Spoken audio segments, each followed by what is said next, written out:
good evening to you. Welcome once again to TFH, the Full 100.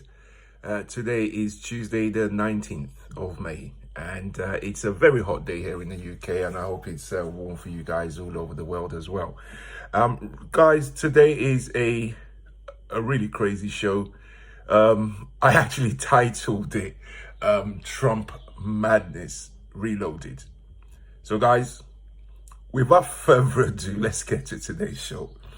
I'm dying to disclose this to you guys. Guys, let me start with Trump.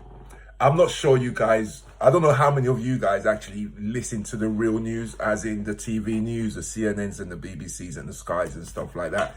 If you do, you would have heard that friend Donald J. Trump in America has disclosed, just like that he's been taking hydroxychloroquine for a week and a half. This is the same drug that he couldn't pronounce when he was first told about the drug.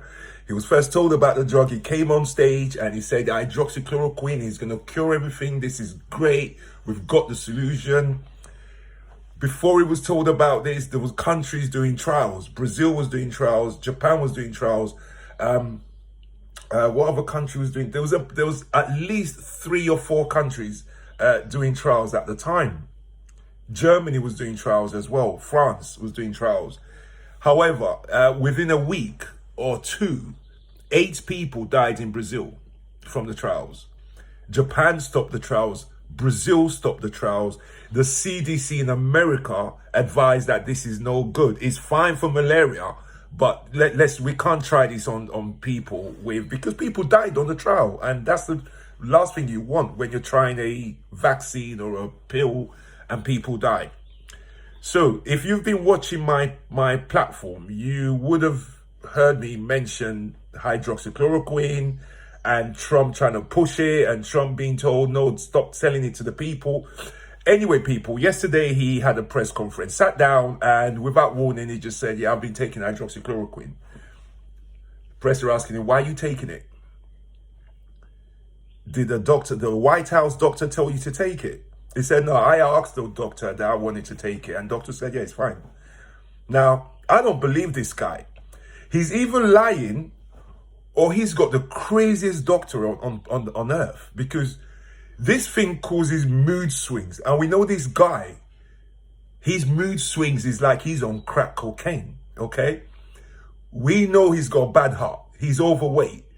This thing causes organ damage. It causes a bad heart. If you got a bad heart and you can't be taking it, it is literally meant for malaria. He's claiming that frontline people are taking this. No frontline people are taking it unless you're in Africa and you're a frontline worker and you're confronting malaria at the same time as trying to protect yourself from COVID-19. So guys, I'm just going to let you guys watch the video, and we'll come back and deal with this madness from this person that calls himself the president. Take a look, guys. President Trump making an announcement moments ago at a White House event saying that he has been taking hydroxychloroquine for about a week and a half now. The frontline workers, many are taking it. I happen to be taking it. Hydroxychloroquine? I'm taking it, hydroxychloroquine. Did the White House doctor recommend that you take that? Is that why you're taking it? Yeah, White House doctor. Didn't recommend. No, I asked him, what do you think? He said, well, if you'd like it. I said, yeah, I'd like it. I'd like to take it. I want the people of this nation to feel good. I don't want them being sick. And there's a very good chance that this has an impact. So I'm taking the two, the zinc and the hydroxy. And all I can tell you is, so far, I seem to be okay. Around the world, this is New Day. It's Tuesday, May 19th, 6 o'clock here in New York. And this morning, more than 90,000 Americans have been killed by coronavirus. 90,000. And the president is preening and bragging about taking a drug that simply has not been proven to keep that number from going higher. In fact, studies have shown it can be deadly dangerous in some cases. So, why is he doing it? The president flaunts he's not wearing a mask. Why? 90,000 Americans have died. Allison, it really makes you wonder what's going on here. President Trump drawing immediate criticism after announcing he's taking the anti-malaria drug hydroxychloroquine, despite studies showing no evidence it's a good idea. Another example of the president sending confusing messages to the public, messages at odds with the health and science experts. A stunning announcement from President Trump saying he's taking daily doses of hydroxychloroquine despite multiple studies concluding it does not help treat the coronavirus and at least one showing it could cause heart problems. Hydroxychloroquine. When? Right now, yeah. When? A couple of weeks ago, I started taking it because I think it's good. I've heard a lot of good stories. And if it's not good, I'll tell you right. I'm not going to get hurt by it. Trump says he asked his physician whether it was a good idea to take the drug as a preventative measure. I asked him, what do you think? He said, well, if you'd like it. I said, yeah, I'd like it. I'd like to take it. A lot of people are taking it. Overnight, the White House doctor sending this memo mentioning Trump's personal military valet's positive test earlier this month without explicitly linking it to why the president began taking hydroxychloroquine, writing, "We concluded the potential benefit from treatment outweighed the relative risks." Trump's claim he's taking daily doses comes after weeks of promoting the anti-malarial drug without proof it works. So we know that if things don't go as planned, it's not going to kill anybody. Hydroxychloroquine.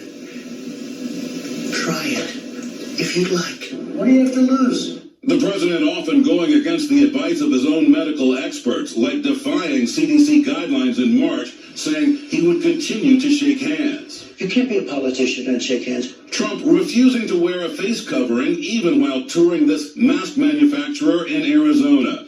And at a press conference in the Rose Garden last week, as many White House staffers looked on wearing them. In the case of me, I'm not close to anybody. He's also mused aloud about other unconventional treatment ideas, like using disinfectants. And I see the disinfectant that knocks it out in a minute, 1 minute. And is there a way we can do something like that by injection inside or almost a cleaning? Still, President Trump downplaying the lack of evidence hydroxychloroquine works. Here we go. You ready? Here's my evidence. I get a lot of positive calls about it. But the FDA says the drug carries risks and should not be used outside a hospital or clinical trial. He's the president. He can get tested and checked out and get EKGs and stuff like that. But what about everybody else? The message is very clear. Don't take this. We don't have evidence that it works. It could be harmful. Welcome back, guys. It's diabolical. Hydroxychloroquine. Try it. What you got to lose? Try it. Really? The medication that no health authority they've tried it, they've tested it, and it's not good if you've got the virus. This guy claims he doesn't have the virus, but he's asked his doctor to take it to protect him from the virus. Wow. This is who America voted to be president of the United States. Wow. Guys, I'm speechless. I don't know about you guys, but really, I'm never speechless on this show. When I saw that last night, I saw that about 1 o'clock last night. My mouth dropped open for about 10 seconds. And then for the next 5 minutes, I was just laughing. So I was shocked for 10 seconds first. And then I kept rewinding the news, and I just kept cracking up. It's beyond belief. It's beyond belief. And he's saying he's saving people, yeah? You're saving people by telling them to inject chemicals inside the body. Chemicals that's meant for cleaning surfaces. You're saving people by telling them. And I don't think he's taking his thing, guys. I really don't. He's such a liar. I really don't think. I don't think his doctor's mad enough, because Trump's a guy who sues everybody. Trump's a guy that will sue Russia for not delivering the nuclear weapons he paid for. He's that kind of person, yeah? I think his doctors would be smarter than to give him something that if he kills him, he probably would have left in his will. If I die, make sure this doctor's sued. I don't believe this. I really don't. Because it's either he's got it. This is my theory. I believe he's caught it. He's tested positive. It hasn't kicked in yet to where he's sick. But because it's this guy that's been going on like, this is fake and this is not real, and what we worried about, let's all go back to work. Then he hit the White House. So the White House got infected. And now he's caught it. So I believe he's got it. Before it strikes him down, they're giving him this to say, listen, this is what have you got to lose? Just take this. If it cures you, then no one knows. If it doesn't cure you, then... So he's either got the virus, unlike Boris, who went to hospital, he's trying to cure it with hydroxychloroquine, a word he couldn't pronounce just 3 weeks ago. Or he's lying to people. Now, if he's lying to people, what are you doing? Do you not understand that too many people in the world listen to what you say? Wow, I'm dumbfounded. Guys, a lot on today. I've got to bring you guys news about the new vaccine, Moderna. It's being trialed. I was watching the trial. The first person who's had 2 shots of it now, and he's got to go back in July. So I'll bring you guys that news later on in the show. You know, on this platform, guys, I'm bringing you guys all the information you need to know to be well informed. And that's what this platform is about. Too many of my community are not informed. They don't believe the news. They don't trust the news. They don't know who to trust. And so they just listen to each other. And sometimes what's going around each other is really madness. It's right-wing ideology. It's right-wing news. It's fake news. So at the end of the program, I'm going to be bringing you guys an update on Moderna, which is a new vaccine. But in the meantime, guys, let me bring you guys up to speed a little bit more about the Four Amigos. But I'm going to add another guy, Belarus. How many of you guys have heard of Belarus? Now, Belarus broke away from Russia. Of all the countries that broke away, Georgia, Kazakhstan, all these countries that broke away from the USSR, of all of them, many of them have gone democratic. Belarus has a Russian-style democracy. I won't call it a democracy because Russia is not a democracy. So they vote, however, you don't have much choice of who you're voting for, really.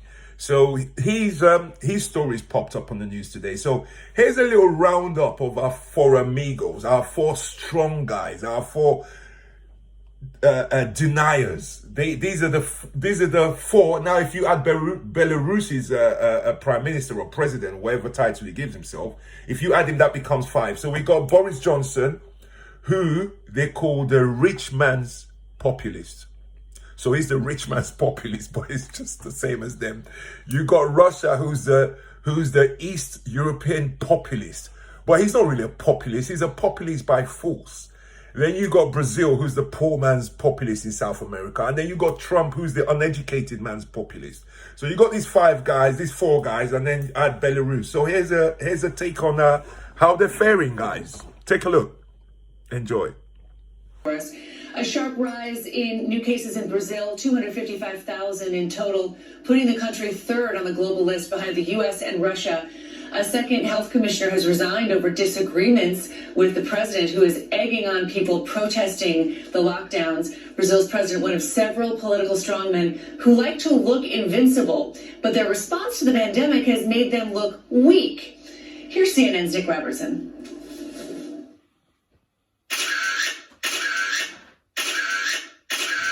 Vladimir Putin, as he likes to be seen, tough guy, but not riding so high now.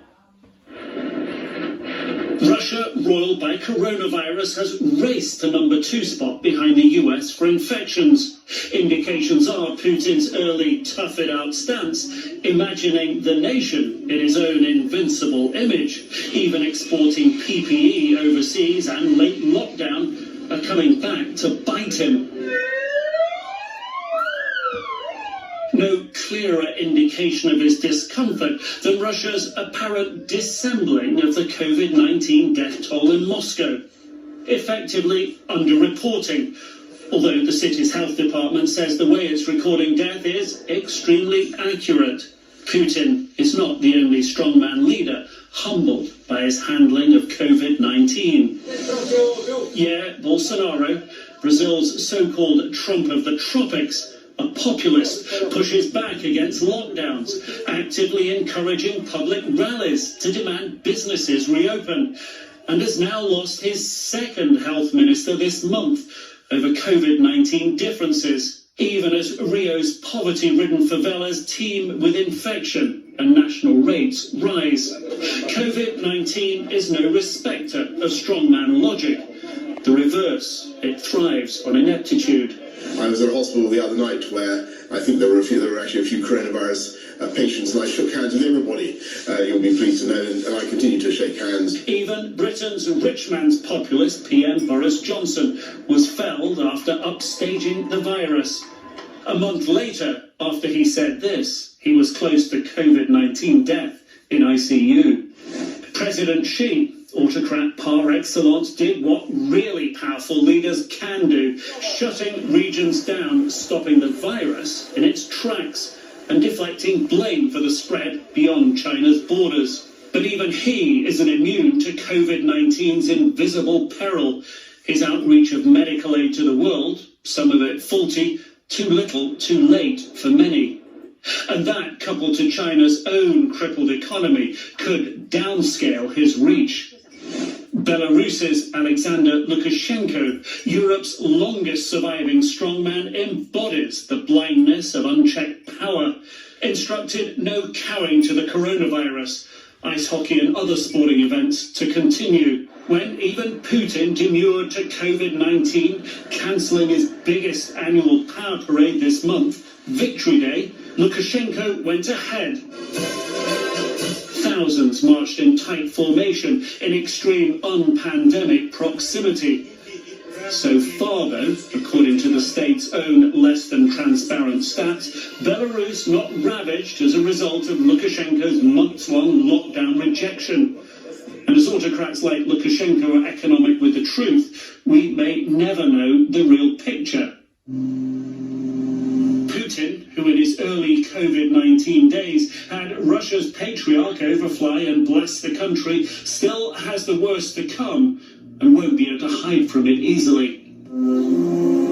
COVID-19 may not finish these strongmen off, but it may well leave them diminished for years to come. Nick Robertson, CNN, London. Thanks to Nick Robertson. Welcome back, guys. Now, of all those guys, they're all failing.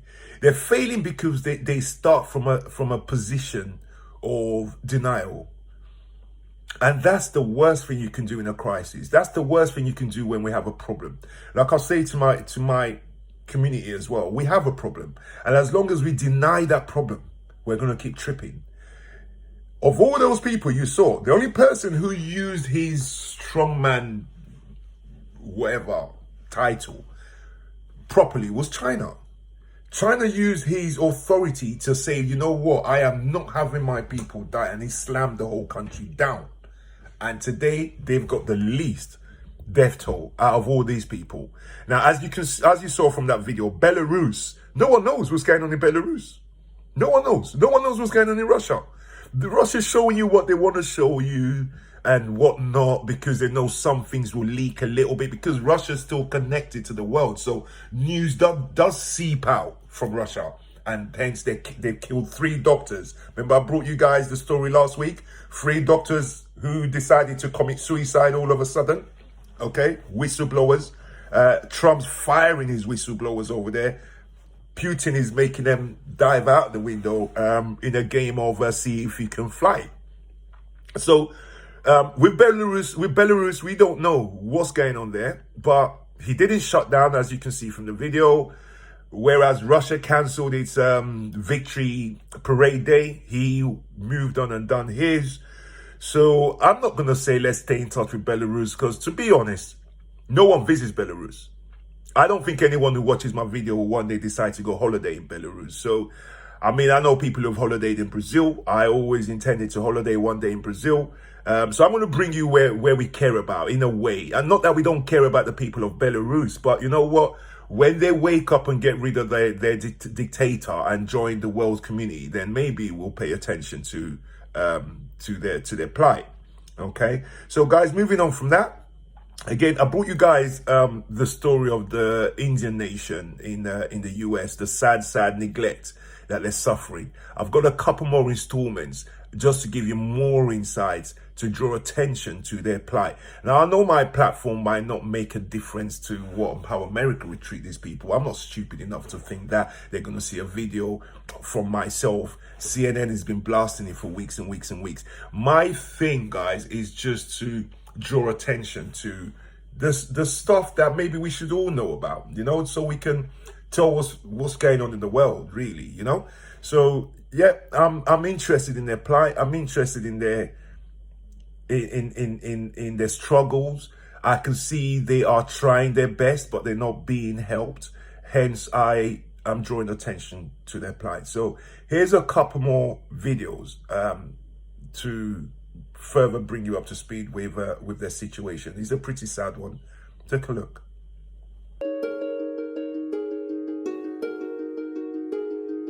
They said this was a mistake. This was a mistake. But for me, it's a metaphor that shows what's happening in Indian country right now.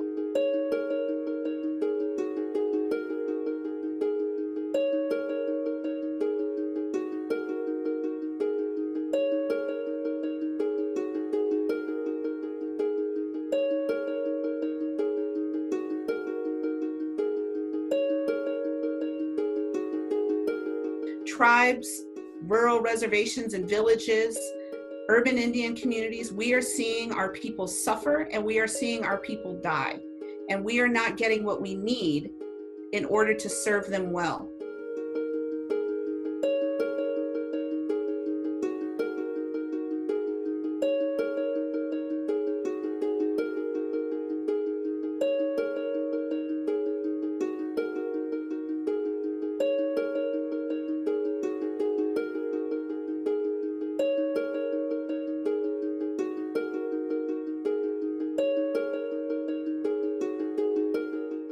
And as a result of that, some of the urban Indian programs that want to provide testing can't because they don't have access to the machines, to the testing supplies that are needed. And while they're actively trying to serve their communities, because of the chronic underfunding of the Indian health service system and the inability to get everybody the correct supplies, they're not being able to do that.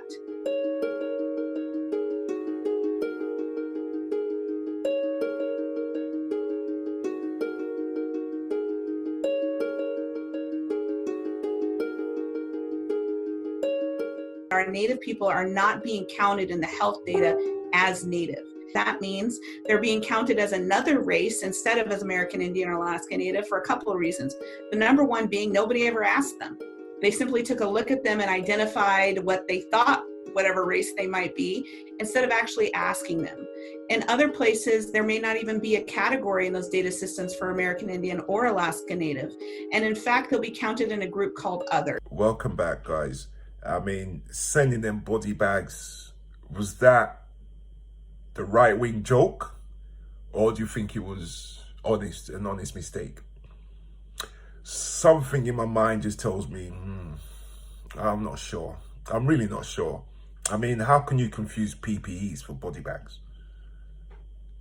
You know, Trump's crew are the type of people that would do something like that and think it's great. Okay, but their plight's serious. I mean, anyone on here, anyone who watches this, if you think you can donate to them, help in any way, please get in touch with the Navajo Nation. I mean, they're online. You can find them. You can find organizations, and get in touch with any of their community groups that have a direct link to them. You might think little won't help, but you know, if everybody puts in £1, 1 million people put in £1, that's £1 million. So every little helps in crises like this, guys. Let me move on to another upcoming. When you guys who watch me regularly, I did tell you this thing is organic. It started in Asia. The Asian countries caught it first. And then the most traveled paths along Asia, which went into Australia and New Zealand down the bottom. And then it came to Europe. And then from Italy, which is the south of Europe, it came on to Northern Europe. and then skipped the Atlantic and went to America, and then went up to Canada, but Canada done great, and then he went into South America. And I did say once South America is next, and then is Africa. And that's where we are right now, guys. We're in South America and Africa. I brought you guys Ecuador's Guayaquil, the city that's been really decimated in Ecuador. I brought you guys Mexico, okay, a couple of days ago. I've been keeping you guys in touch with Brazil since day one, only because of their right-wing nut, Bolsonaro leader, okay? Now Africa's turn, because Africa is now seeing that problem. And a week, 2 weeks from now, the focus will be on Africa for sure. Europe's crisis would have gone down. Italy's opening up. Denmark's opening up. European countries are opening up. America is opening up, even though they're still going up. So they shouldn't really be opening up. Europe should be opening up now. Yeah, America should be looking to open in another 2 weeks, in my opinion. Then Brazil should be looking to open up, say, 2 weeks after that. Okay, depending on them having all they need in place. And Africa as a continent should be opening up a month from now and putting things in place. That is my humble opinion. I'm not a scientist. I'm just someone who's informed, who's making common sense of a situation that you can make common sense out of. Some situations you can't make common sense out of. So guys, I've got an update on Nigeria in crisis. I've got an update on South Africa, as well as an update on Kenya. So please guys, take a quick look. Africa is seeing some hot spots of coronavirus cases. Some leaders have downplayed the threat of COVID and ignored social distancing guidelines. The New York Times is reporting some doctors in Nigeria are begging for personal protective equipment and only have looser fitting surgical masks to wear while treating patients who are ill. And many healthcare workers don't have the training needed to operate ventilators. The Times reports that in Nigeria, doctors and nurses have become so infected that hospitals are rarely accepting new patients. South Africa reported a record number of new cases on Sunday, more than 1,100 in a single day. The country has 15,000 confirmed cases and more than 260 deaths. Kenya has closed its border with Tanzania and Somalia and extended a dawn to dusk curfew another 3 weeks. And while Kenya has closed its borders, new cases are still on the rise there. Doctors are warning that they risk running out of life-saving ventilators, and that's just part of the wider problem, as Farai Savenzo reports. Doctors at Kenyatta University Hospital, Nairobi's largest COVID-19 dedicated intensive care ward, are grateful for a nearly empty ICU. With less than 1,000 confirmed cases in Kenya, head doctor Dr. Isaac Adembesa says that admissions have been few so far. Roughly 200 COVID-19 patients have been treated here. 7 of them needed intensive care. But the numbers are rising. We have a 24-bed capacity. That is not enough. If we get more than 24 patients requiring mechanical ventilation, then we are definitely going to have a problem. A chronic shortage of life-saving equipment in the region has doctors like Adembesa bracing themselves, while the World Health Organization and private entities race to deliver much-needed equipment across Africa. As a hospital, we had requested for 100 more ventilators. We are yet to receive any so far. But there's one thing he says he's thankful the hospital does have. We are lucky we have an oxygen plant which generates oxygen. I know quite a number of hospitals rely on oxygen cylinders, and that can really be a challenge, especially if you get huge numbers of patients at once. The bigger problem is the human resource, the technical know-how to operate the machines and operate them safely, to guide the care on a day-to-day basis, hour-to-hour basis. Critical care as a form of speciality is fairly new in Kenya. Kenya has about 20 intensive care specialists countrywide, most of them in the capital, Nairobi. A role for the intensivists, not just with COVID-19, but COVID-19 has brought it to the fore. And I think at the end of this, as a nation, we will realize how important it is to train critical care specialists. Farai Savenzo, CNN, Nairobi. Welcome back. It's getting quite dire there. To me, guys, Nigeria, Kenya, South Africa, all three countries are strong enough to start to get a sample of what they need to produce. I believe there's skills enough in these countries to start generating their own PPEs, even if you have to make them out of other materials. I mean, I'm urging the leaders of African nations to follow the lead of Senegal. Little Senegal developed its own test kit, okay, fashioned out of the test kit for Ebola. So they've used the knowledge that they gained from fighting Ebola in 2014-15, okay, and used that to fashion a test kit on their own. One little lab, I've seen it. It's not the size of some big corporate lab. It's just a tiny, small lab the size of maybe 2 UK houses put together. It wasn't nothing major.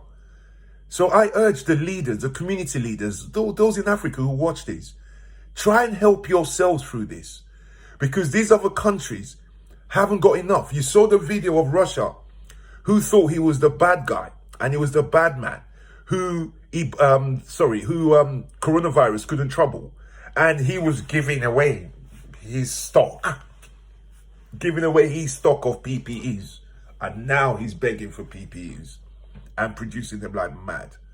So guys, all of the big countries that can come to your aid are all locked down in crisis.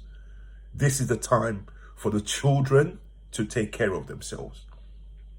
So I'm urging you black nations to dig deep,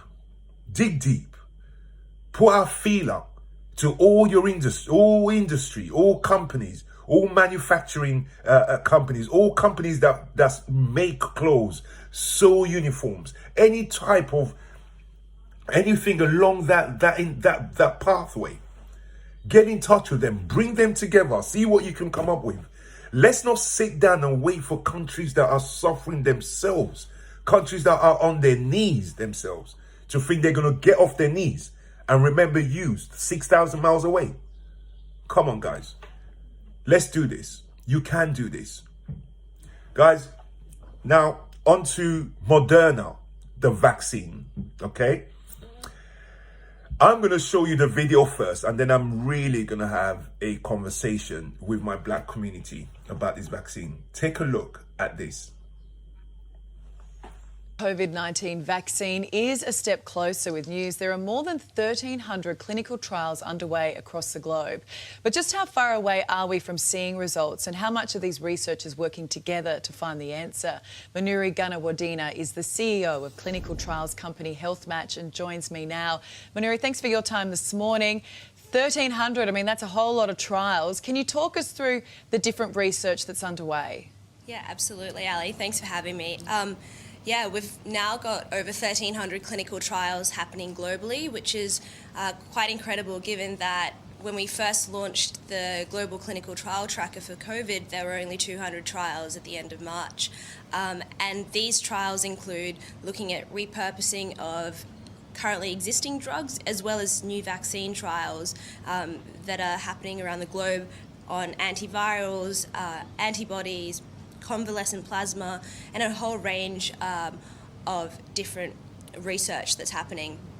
And how is this research happening? I mean, is this a bit like the space race, you know, everyone's pushing to be the first, or are you finding that a lot of the researchers are actually collaborating to find a viable vaccine?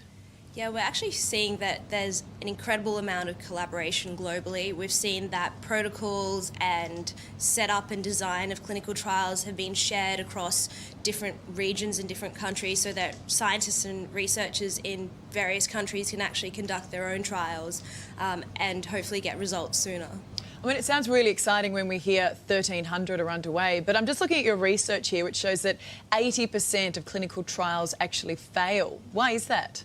So outside of COVID and coronavirus, if we look at chronic conditions like Crohn's or Alzheimer's, or even cancer clinical trials where patients are looking for new treatments, it's actually very complicated. You don't just need the condition, you actually need to match the eligibility criteria of that trial. And unless you know the right clinician or you're visiting the right hospital, it can be really difficult to find these trials and be recruited for them. And the same goes for coronavirus studies. It's not just that you need to be healthy or have had coronavirus, there are certain eligibility criteria that you need to meet. Do you think we'll find a vaccine? I think so. We're getting close, and although the results are still 12-ish months away for the new vaccines, we're seeing some promising results in the repurposed drugs. Coronavirus vaccine. The results of one small study on humans are now in, and they appear to be encouraging. NBC News medical correspondent Dr. John Torres joins us with more on that. I love when I see the word encouraging in a script. Just tell us what we can expect with this. And this is very encouraging. A company called Moderna, in the sprint for the vaccine, they've taken a little bit of a lead here because in their phase 1 trial, they found out that for some of the participants, they don't have all the results yet, early results now, but in 8 of the participants, they actually ended up seroconverting, we call it. So they basically found out that because of the vaccine, they had antibodies. The good part is those antibodies are neutralizing. In other words, they'll take care of coronavirus and prevent it from taking hold, safe and well tolerated. And they found out that they were getting levels equivalent to people who recover from coronavirus, and now we think have some immunity to it. On a side note, they also did an earlier study, or compared it to an earlier study of mice where they used the same vaccine and found out the mice actually were able to not get the coronavirus when they infected them with it purposefully. This is very encouraging news, but I think a lot of people, when they hear like something's close with a vaccine, that there's like a eureka moment, like, wow, we have a vaccine, let's go ahead and put it out there. But that's not how this works, is it? Exactly, and this is good news because we're getting step forwards in the vaccine process here, but they still have 2 more phases to go through. They'll do a phase 2, which is about 600 people, and then they'll do the big phase 3. They think they'll start that in July. That's the one that's going to give us a lot of answers. If they get through that, then we'll get the vaccine. Keeping our fingers crossed, hopefully soon. And lastly, just if all those phases go properly, when does that mean a vaccine may come? So they're going to start the phase 3 in July. That's what they're hoping to. It just depends on how phase 3 pans out. That usually takes months or years. In this case, they're hoping months. And so, again, I think that 12 to 18 months is probably something pretty expectant. And so we're talking sometime after the new year, I think, is when we'll get it. Maybe before, if things fall into place really well. Right, a lot of things have to. Welcome back, guys. I really think that's great news. I promised all of you that I will keep an eye on the vaccine and I will keep you updated on the vaccine. I have done so when there was something to discuss. I told you guys about remdesivir, which is working okay. It's working at 30% capacity, 30%. So if you're giving it, you got 30% more chance of surviving. However, the vaccine is the foolproof, isn't it? Guys, I want to direct this talk to my black communities, but I also want to include any person who has fallen victim to this vaccine talk of killing us, of the deep state plan to inject us all, to control us. The favorite one in my community is the Bill Gates one, that the Bill Gates controls all this, and he's been planning for vaccine and don't take no vaccine. I mean, I've got grown men asking me, so are you going to let your kids take the vaccine? Are you going to be mad enough to let your kids take the vaccine? And I say, hell yeah. Do you know why? Because while your head's buried in the sand, 2 feet deep in the sand, convinced that Bill Gates is trying to get you, my head has been scanning the news and keeping in touch with progress, and I've been watching every organic development of this. I know what countries whose labs are working on this. I'm keeping informed. You're doing this every time vaccines mentioned. La la la la la la la. I don't want to hear it. I don't want to hear it. I don't want to hear it. That's what you're doing every time vaccines mentioned. That's the difference between me and you.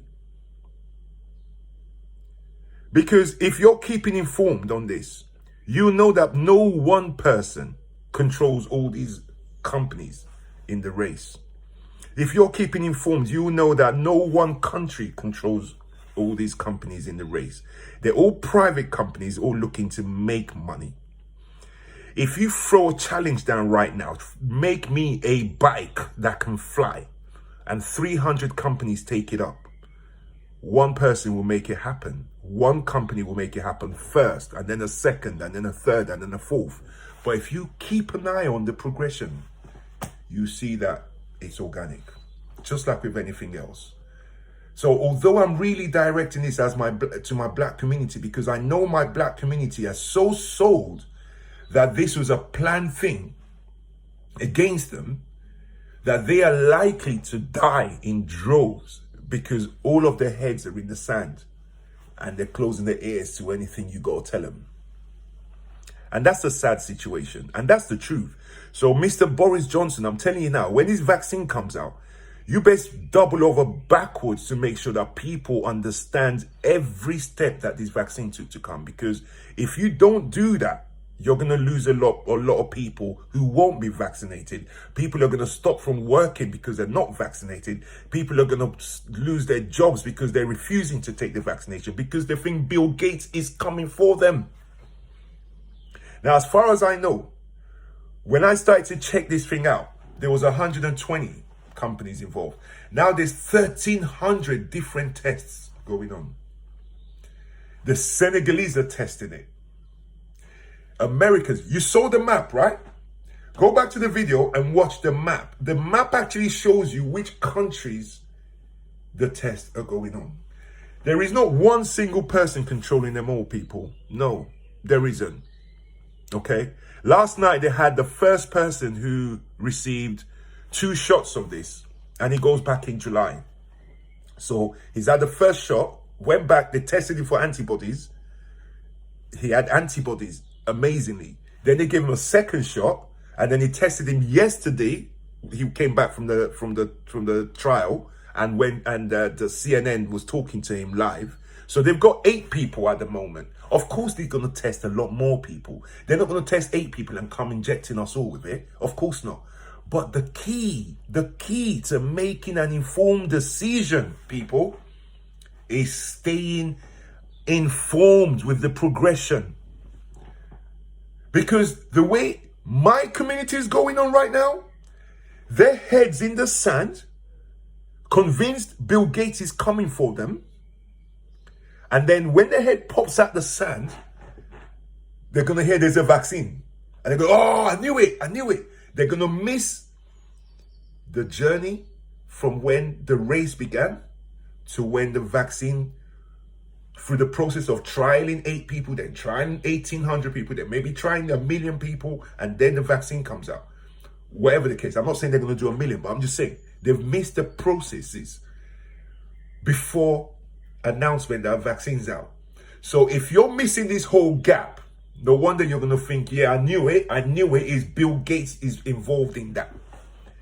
Even though the flipping vaccine could have came from Serbia, the vaccine could have came from Lebanon. For all we know, Senegal might be the first crew to get this thing sorted. So all I'm urging my black people is, if you can't do it yourself, and you can't be asked to do it yourself, use me. Use my platform, guys. I'm appealing to you guys, really from the bottom of my heart. Use my platform as your information station. Because I'm not here to tell lies. I'm here to expose lies. I'm here to call out the liars. I don't care who the liar is either. And if I make a mistake, I'm the first one to come out there and say I made a mistake. So guys, you've heard of remdesivir. You heard it here first. That's actually being used now. And it's working.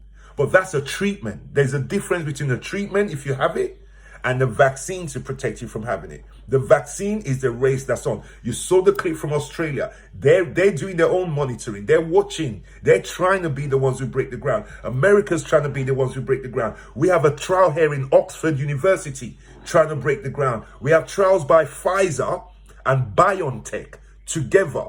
Yeah, a German company, American company, running trials right now. Everyone's doing trials, people. And I don't see Bill Gates' face in any of it. None of the vaccines is going to have Bill Gates' picture on it. So guys, stay informed, keep informed, get your heads out the sand, and pay attention to life. It's the only way to make the right informed decision. Guys, I got one more video to bring to you guys.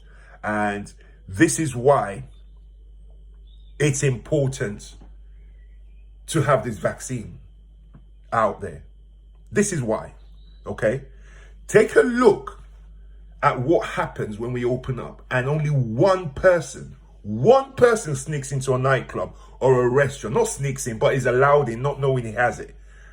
When we open up, when we go to the bars, when we go to the restaurants, when we go to the parties and the raves and events and football, all these places where we mingle and we touch things that people have used and we're shaking hands or whatever we keep. This, guys, is why we need a vaccine. Take a look at this. Missing what it was like to dine out before coronavirus. But now a video from Japan may have you rethinking the safety of some restaurants as they look to reopen. The experiment aims to show how easily germs and viruses can spread when just one person is infected. CNN's Anna Corin reports. Common sight on cruise ships, resorts and casinos. Piles of hot food in communal trays, each patron helping themselves to as many servings as desired. If just one is infected, it may be the perfect setting for a virus to flourish. And a new video out of Japan helps show how fast it could spread. Medical experts teamed up with the country's public broadcaster, NHK, in an experiment that simulates a cruise ship's buffet-style restaurant. First, one of 10 participants rubs his palms with special liquid only visible under black light. He represents an infected person who had coughed into his hands. Then he joins 9 others as they spoon food onto their plates and sit down to eat. After 30 minutes, the room goes dark before an ultraviolet light comes on. The fluorescent liquid is now visible on a lot of surfaces. Items the so-called infected person had touched. Tongs, pitchers, food tray lids. Left residue others picked up. And in turn spread to silverware, dishes, glassware, clothing and phones. After half an hour, every participant had come into contact with the liquid. 3 of them had gotten it on their faces, a visual show of how easily a contaminated substance can travel. The issues with that video is that there's a lot of... Wow, isn't it? That really is why we need the vaccine, okay? Because if one person, is all it takes to walk into a place where there's 100 people and all 100 can easily contract it within a couple of days. But to my black community, you guys have been told, badgered, you've been manipulated to believe that vaccine's evil. The minute you convince yourselves the vaccine's evil, you locked off. You buried your heads in the sand, you closed your ears, and you didn't want to know no more. Time to change our attitudes, guys. The only defense against fake news is to be informed. Guys, have a fantastic day. Enjoy the rest of the week. Enjoy the sunny day, and I'll see you back here tomorrow. Take care. Bye-bye now.